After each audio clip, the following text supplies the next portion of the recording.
Hello everyone, welcome to BSP Pharmacy. I am Nikita Gupta and today our topic of discussion is errors in the measurement.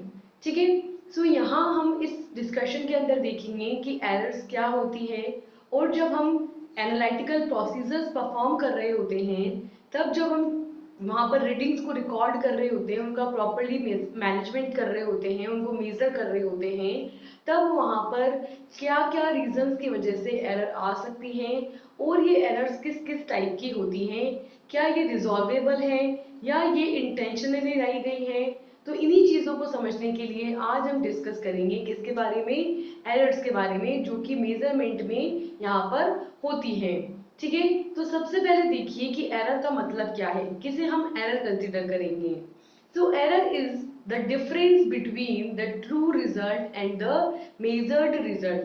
True result means accepted true result.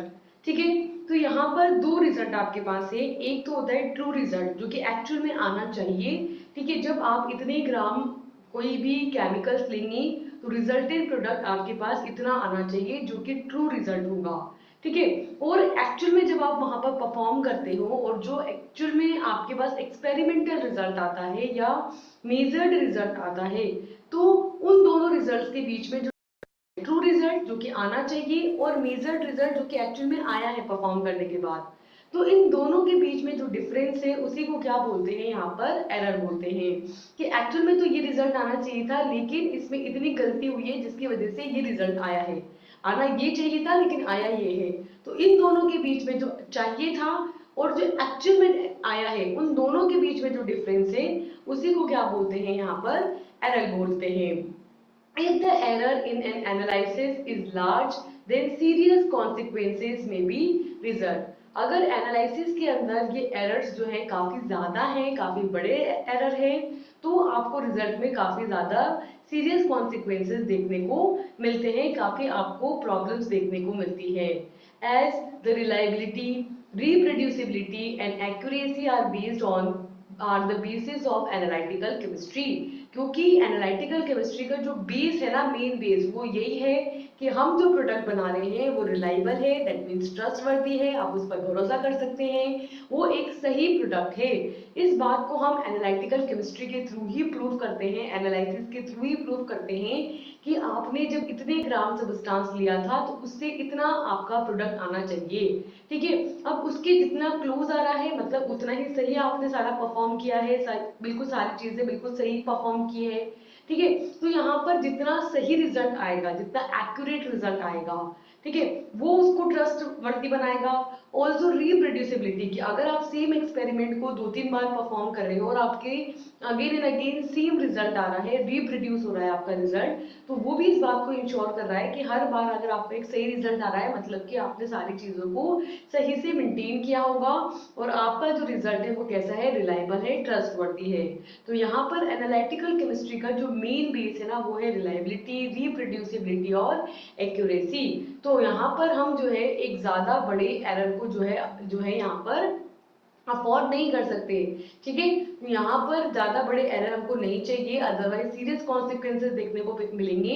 इसलिए उस condition में हमको error के source को, error के reason को पता करना होगा और उसको मिनिमाइज करने की यहाँ पर कोशिश करनी होगी। ठीक है, ताकि जो हमारा रिजल्टेंट रिजल्ट आए वो कैसा हो, ट्रस्टवर्दी हो और रिलायबल हो। In general terms, the error is an action which means mistake in the analysis chemistry. This error is the difference between the true or standard value and observed value.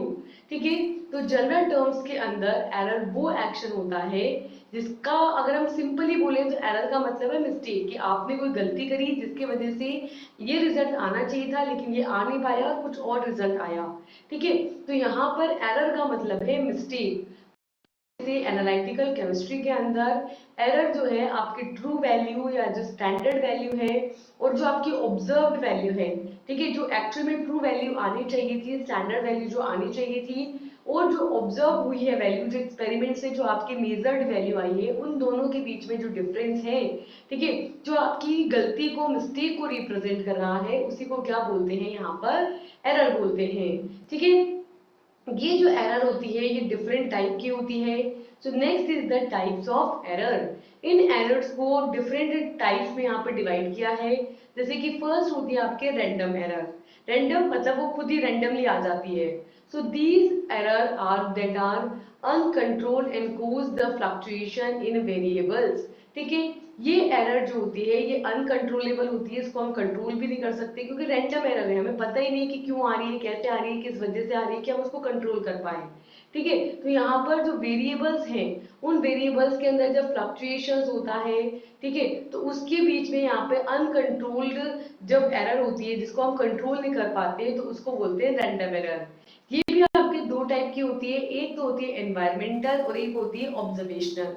Environmental का मतलब है कि when the environment is unpredictably changes which affects the results of the experiment is known as experimental error।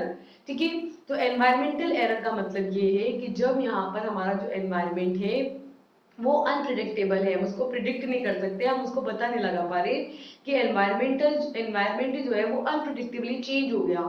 ठीक है, जिसकी वजह से हमारे एक्सपेरिमेंट का जो रिजल्ट था वो वहां पर चेंज हो गया, तो वो है रैंडम एरर या एनवायरमेंटल एरर। सेकेंड होती है आपकी observational error, when the observer's judgement leads to the random inaccuracies. यानी कि जो ऑब्जर्वर है, ठीक है, जो ऑब्जर्व कर रहा है सारे रिजल्ट को, ठीक है, वो ही रैंडमली कोई भी इनएक्यूरेसी कर रहा है, गलती से उसका ध्यान डिस्टर्ब हुआ और उसने गलत रीडिंग लिख लिया, गलत ऑब्जर्वेशन लिख लिया, तो वो क्या हुआ, ऑब्जर्वेशनल एरर। ठीक है, सेकेंड होती है आपके सिस्टमैटिक एरर जो होती है 4 टाइप की। इसमें भी अगेन होता है आपके फर्स्ट तो एनवायरमेंटल, सेकेंड ऑब्जर्वेशनल, थर्ड होता है इंस्ट्रूमेंटल और फोर्थ होता है थ्योरेटिकल। ठीक है, फर्स्ट होता है आपकी एनवायरमेंटल। एनवायरमेंटल का मतलब है कि when the surrounding causes problem with the lab. ठीक है, ये सेम वही बात होगी कि सराउंडिंग्स की वजह से जब लैब के अंदर कोई प्रॉब्लम होती है और कोई सिस्टमैटिक एरर है जिसको हम फाइंड आउट कर पा रहे हैं, ठीक है, कि कंटिन्यूअसली जैसे मान लो कि एक सर्टेन पीएच पर रिएक्शन होनी चाहिए, केमिकल रिएक्शन, ठीक है, और उस पीएच ही वहां पर डिस्टर्ब हो गया है जिसको हम पता भी कर पा रहे हैं कि यहाँ पर पीएच ही चेंज है जिसकी वजह से आपकी एरर देखने को मिल रही है, तो वो है सिस्टमैटिक एरर के अंदर एनवायरमेंटल एरर।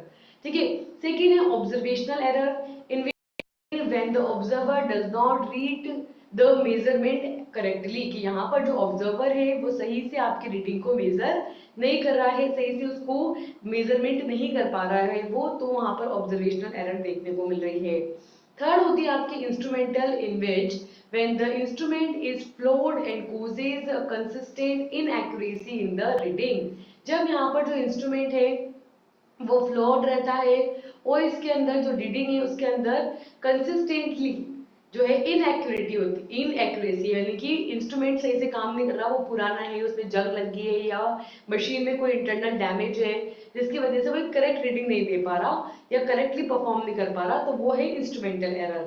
फोर्थ है आपकी theoretical error, in which when the experiment proceed is flawed thus creating inaccuracy in the experiment। ठीक है, यहाँ पर जब आप एक्सपेरिमेंटल प्रोसीजर परफॉर्म कर रहे होते हो उसकी वजह से एक्सपेरिमेंट में कुछ इनएक्यूरेसी जनरेट हो रही है, मतलब कि एक्यूरेट रिजल्ट नहीं आ पा रहा। ठीक है, आप एक्सपेरिमेंटल प्रोसीजर में कुछ गड़बड़ कर रहे हैं, प्रोसीजर जिस तरीके से परफॉर्म होना चाहिए था उसमें यहाँ पर कोई मिस्टेक है तो उसको बोलते हैं थ्योरेटिकल एरर। ठीक है, इस तरीके से 4 टाइप की यहाँ पर एरर होती है। नेक्स्ट है आपके ब्लंडर्स। ब्लंडर्स क्या होते हैं, error which is caused by the carelessness, they are typically accidents such as splitting liquid before it can be measured. ठीक है, ब्लंडर मतलब कभी कभी ध्यान डिस्टर्ब होने की वजह से कुछ भी ब्लंडर हो गया। ब्लंडर मतलब कि जैसे कि आपका ध्यान नहीं है, केयरलेसनेस की वजह से कोई भी एक्सीडेंटल एरर हो गई, जैसे कि अगर आपको एक लिक्विड को मेजर करके फिर स्प्लिट करना था और आपने बिना मेजर करे ही उसको स्प्लिट कर दिया, ठीक है, तो अब आपके पास रीडिंग हो गई डिस्टर्ब। तो इस तरीके की जो मिस्टेक्स होती है वो भी एरर के अंदर ही काउंट होती है। तो इस तरीके से आपकी मेजरली तो 2 टाइप के एरर है, रैंडम एरर और सिस्टमेटिक एरर। अब ये एरर होती क्यों है, किस वजह से हुई है ये एरर, तो डिफरेंट कोजेज हैं। जैसे कि फर्स्ट है इम्प्रॉपर सैम्पलिंग, कि जो सैंपल आपने लिया है वो सही से आपने नहीं नोट डाउन किया कि कितने कितने बॉक्सेस हैं, कितने ग्राम है, कितना वेट है, तो वो सही से मेजरमेंट नहीं किया। ठीक है, आपने सैम्पलिंग सही से नहीं की वहां पे, तो भी एरर हो सकती है। सेकेंड है error during the sample preparation, जब आप अपना सैंपल बना रहे हैं, ठीक है, तो एक पर्टिकुलर सॉल्वेंट पे डिजोल्व करके हम यहाँ पर सैंपल को प्रिपेयर कर रहे हैं, एक पर्टिकुलर अमाउंट लेंगे, ठीक है। तो उसको वे करने में मिस्टेक कर दी, सॉल्वेंट में जिस तरीके से डिजोल्व करना चाहिए था, ठीक है, हो सकता है वो हाइग्रोस्कोपिक नेचर ना हो उसका, या फिर हाइड्रोफोबिक नेचर हो, तो वहां पर प्रॉपरली डिजोल्व नहीं हो रहा। डिजोल्व करने के लिए आपको वहां पर हीटिंग देनी चाहिए या कूलिंग करनी चाहिए या एजिटेशन करना चाहिए, और आप वो नहीं कर रहे हैं। यानी कि जिस तरीके से सैंपल प्रिपेयर होना चाहिए था वैसे नहीं कर रहे हैं, उसमें कोई मिस्टेक कर रहे हैं, तो भी वहां पर एरर हो सकता है। Third is error by the analyst, कि जो एनालिस्ट यहाँ पे परफॉर्म कर रहा है, या तो उसको प्रोसीजर प्रॉपरली नहीं पता, या वो केयरलेस है, या उसको सही से रीडिंग लेनी नहीं आती, तो भी आपके वहां पर एक्सपेरिमेंट में मिस्टेक्स देखने को मिलेगी, एरर देखने को मिलेगी। Fourth is error by the equipment, कि जो भी मशीन आप यहाँ पे यूज कर रहे हो वो सही से कैलिब्रेट नहीं है, वैलिडेट नहीं है, या वो प्रॉपरली वर्किंग कंडीशन में नहीं है, तो भी आपके रिजल्ट में यहाँ पर मिस्टेक्स देखने को मिलेगी।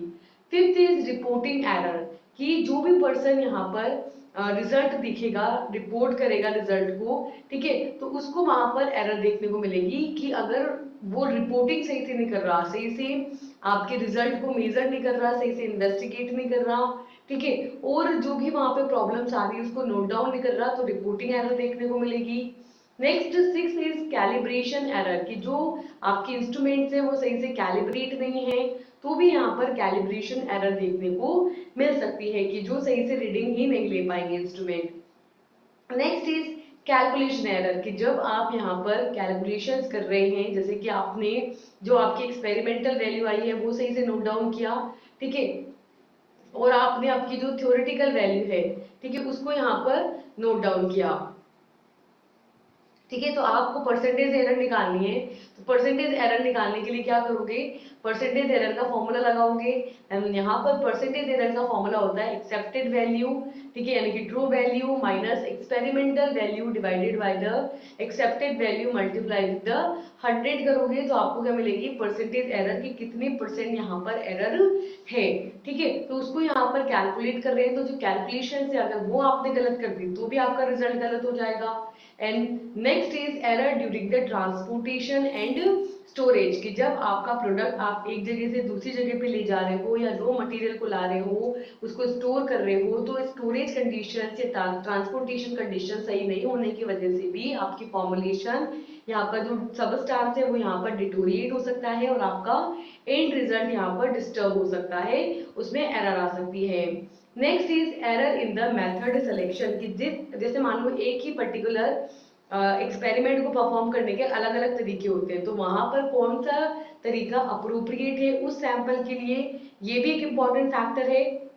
ऑल्सो कि आपका एक्सपेरिमेंट जिस मेथड के थ्रू परफॉर्म होना चाहिए था वहां उस तरीके से ना करके किसी दूसरे मेथड के थ्रू यहाँ पर अगर परफॉर्म कर रहे हैं अपना एक्सपेरिमेंटल, तो यहाँ पर भी आपके एरर देखने को मिल सकती है। तो यहाँ पर बोलेंगे error in the method selection, की जो मेथड सेलेक्ट किया है उसके अंदर एरर है।